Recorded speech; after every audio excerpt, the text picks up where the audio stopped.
மெதுன்னு கோவில் வெண்பொங்கல் எப்படி செய்யறதுன்னு பார்க்கலாமா? இது பண்றதுக்கு பச்சரிசி 2 கப் எடுத்துக்கோங்க.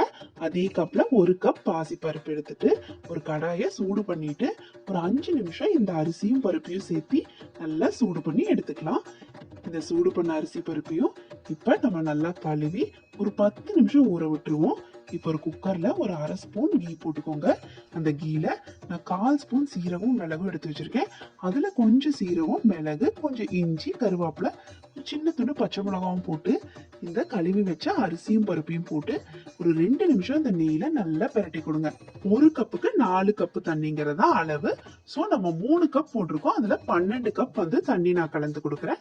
கொஞ்சம் பெருங்காயம் கலந்த தண்ணியும் இதுலயே விட்டு உப்பு சேர்த்து குக்கர் க்ளோஸ் பண்ணி ஒரு 4ல இருந்து 5 விசில் விட்டுக்கோங்க மீடியம் ஃப்ளேம்ல வச்சு.